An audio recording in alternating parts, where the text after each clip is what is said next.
दोस्तों, आपका स्वागत है हमारे चैनल हॉन्टमेट पर।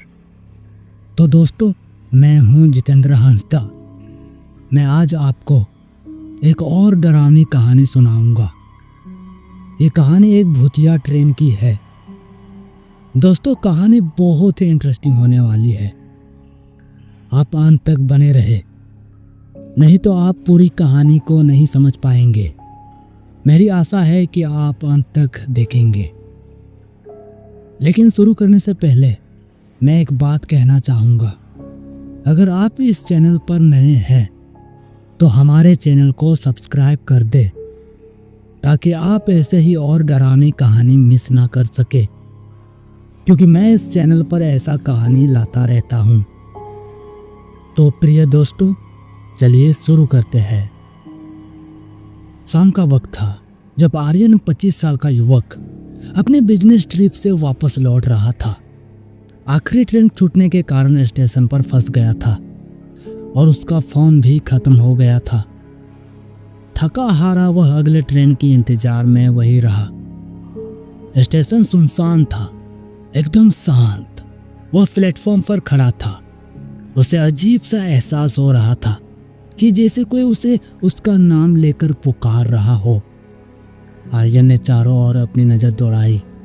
उसने देखा कि स्टेशन पर कुछ लोग खड़े थे, लेकिन उनके चेहरे कोहरे में छिपे हुए थे।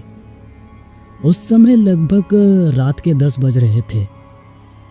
जैसे ही मिनट गुजरते गए, एक अजीब सी आवाज सुनाई दी, एक ट्रेन की आने की।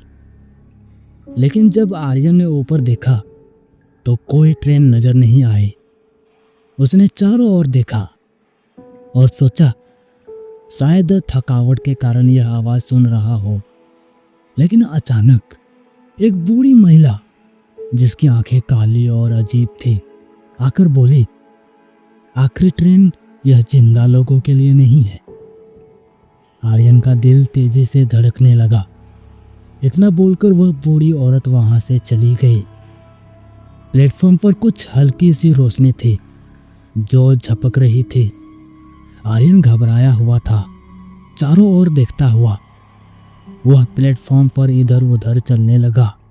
उसकी घड़ी के अनुसार अगली ट्रेन कुछ ही मिनट में आनी थी। वह जल्दी से घर जाने की सोच रहा था, लेकिन उस बूढ़ी औरत की बातों को सुनकर आर्यन थोड़ा घबराया हुआ था। उस बात का मतलब क्या था? क्या वो मुझे चेतावनी दे रही थी या कुछ और? आर्यन को कुछ समझ में नहीं आ रहा था। जब वो प्लेटफॉर्म पर टहल रहा था, उसने कुछ और अजीब देखा। स्टेशन पर कुछ लोग थे, लेकिन सब कोई शांत खड़ा था, चुपचाप। एक दूसरे से बात भी नहीं कर रहे थे। किसी ने भी आर्यन को नहीं देखा। आर्यन के कदम प्लेटफॉर्म पर गूंज रहे थे। जब उसने स्टेशन मास्टर की ऑफिस की ओर देखा, जो अजीब तरीके से खुला हुआ था, लेकिन जैसे ही वह अंदर जाने लगा, तभी अचानक एक तेज सी ट्रेन की सीटी सुनाई दी। वह ट्रेन थी। आर्यन ने अपनी नजर घुमाई। उसने देखा कि एक ट्रेन आ रही है। ट्रेन स्टेशन में आकर रुक गई। कुछ यात्री ट्रेन में चढ़ने लगे, जो कुछ देर पहले प्लेटफॉर्म पर खड़े थे। लेकिन गौर करने की बात तो ये थी कि चढ़ने वाले यात्री तो थे, लेकिन उतरने वाले एक भी नहीं। तभी आर्यन ने देखा कि अंधेरे में एक आकृति धीरे धीरे प्लेटफॉर्म पर आ रही थी। शुरुआत में उसे लगा कि यह कोई यात्री है, लेकिन जैसे जैसे आकृति करीब आई, उसे एहसास हुआ कि यह कुछ अजीब है, क्योंकि यह आकृति लंबी थी, काले कोट पहना हुआ, और उसका चेहरा अंधेरे में छिपा हुआ था। आर्यन का दिल तेजी से धड़कने लगा, क्योंकि वह शख्स बिना कुछ कहे उसके पास से गुजर गया और ट्रेन की ओर बढ़ने लगा। और वह आकृति बिना आवाज किए ट्रेन के अंदर चली गई। आर्यन दंग रह गया। आर्यन को भी जाना था, लेकिन उसे यह ट्रेन कुछ अजीब लग रहा था। पता नहीं यह ट्रेन कहाँ जाएगी। पहले स्टेशन मास्टर से पूछ लेता हूँ, उसने मन में सोचा। आर्यन स्टेशन मास्टर के पास जाकर उससे पूछा कि यह ट्रेन कहाँ जाएगी। तब स्टेशन मास्टर बोला, कौन सी ट्रेन? ट्रैक पर तो कोई ट्रेन नहीं है। तुम कौन सी ट्रेन की बात कर रहे हो? उसके बातों को सुनकर आर्यन सन रह गया। आर्यन ने कहा कि दिखाई नहीं दे रहा है, जो अभी ट्रैक पर है मैं उसी ट्रेन की बात कर रहा हूँ। ऐसा बोलते हुए आर्यन ने ट्रैक की ओर देखा, लेकिन सच में वहाँ कोई ट्रेन नहीं थी। आर्यन के पैरों तले जमीन खिसक गई, क्योंकि कुछ देर पहले तो ट्रैक पर ट्रेन थी, फिर अचानक कहाँ चली गई। तब स्टेशन मास्टर ने कहा, भाई साहब आप बहुत ज़्यादा थके हुए लग रहे हो। शायद आपको थकावट की वजह से भ्रम हुआ होगा। आप थोड़ी देर आराम कर लीजिए, अभी ट्रेन आने में बहुत समय बाकी है। स्टेशन मास्टर की बात सुनकर आर्यन ने भी मान लिया कि शायद भ्रम ही हुआ होगा। इसके बाद आर्यन फिर से प्लेटफॉर्म पर गया। आर्यन प्लेटफॉर्म पर खड़ा था। डर और उलझन में वह समझ नहीं पा रहा था कि वो काली आकृति सच था या वो भी भ्रम। जैसे जैसे समय बीतता गया, आर्यन ने देखा कि प्लेटफॉर्म पर और लोग आ गए थे। वे सभी ट्रेन की इंतजार में थे। उनके चेहरे धुंधले थे और उनकी आंखें साफ साफ नहीं दिख रहा था। उनका चाल ढाल भी अजीब था, जैसे कोई बोट या रोबोट हो। लेकिन कुछ समय बाद एक यात्री जो एक जैकेट पहना था, अपने दोनों हाथों को पॉकेट में रखा हुआ और अपने सिर को टोपी से ढका हुआ, उसका चेहरा देख पाना मुमकिन नहीं था। वो आर्यन के पीछे आके खड़ा हो गया। आर्यन ने बिना उसकी ओर देखे बोला, भाई लगता है आपको ज़्यादा ही ठंडा लग रहा है। पर पीछे खड़ा वो लड़का कुछ नहीं बोला। भाई लगता है ठंड से बोल भी नहीं पा रहे हो क्या? आर्यन ने ऐसा कहा और पीछे पलटकर देखा। सामने का दृश्य देख आर्यन के रोंगटे खड़े हो गए, क्योंकि वो लड़का वहां नहीं था। आर्यन ने चारों ओर देखा। कुछ दूरी पर कुछ यात्री थे।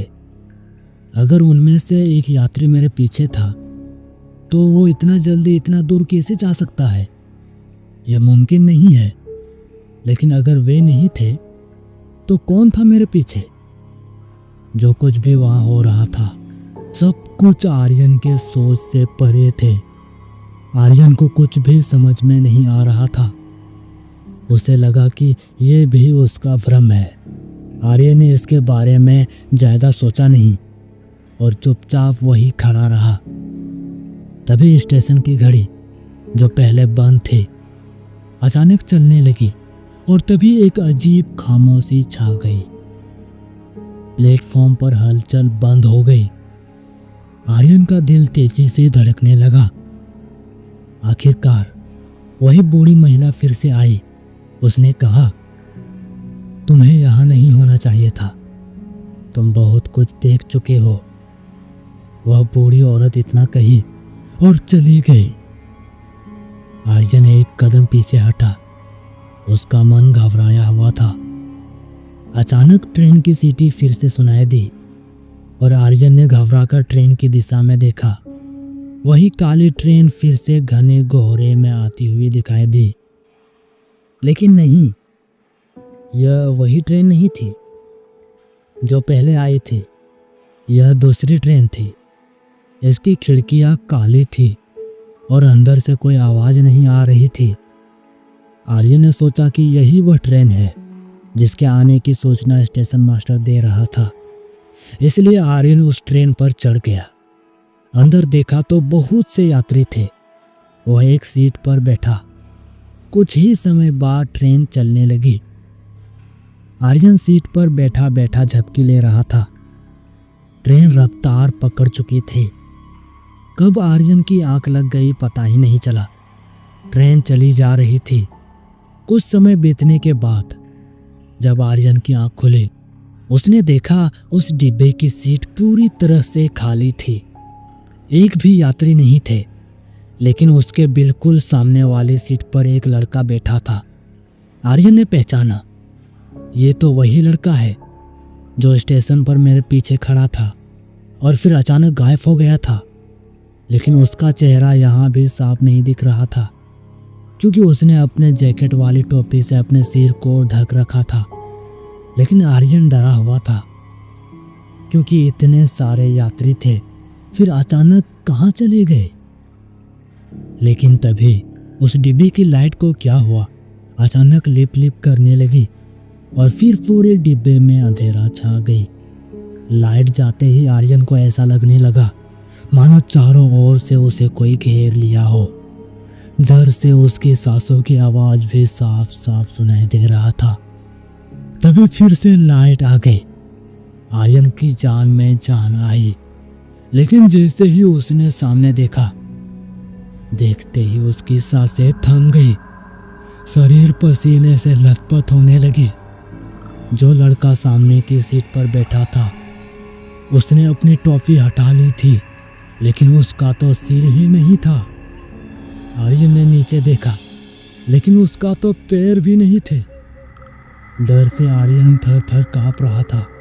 आर्यन को कुछ समझ में नहीं आ रहा था कि वह क्या करे। लेकिन तभी ट्रेन रुक गई और ट्रेन रुकते ही वो लड़का उठकर ट्रेन से उतर गया। आर्यन ने खिड़की से देखा और दंग रह गया, क्योंकि वह वही स्टेशन था जहां से आर्यन ट्रेन पर चढ़ा था। यानी ट्रेन फिर से उसी स्टेशन पर आकर रुक गई थी। डर के मारे आर्यन ट्रेन से उतरा ही नहीं, ट्रेन फिर से चल पड़ी। जब सुबह हुआ तो उसी स्टेशन प्लेटफॉर्म 3 पर एक लाश पाया गया।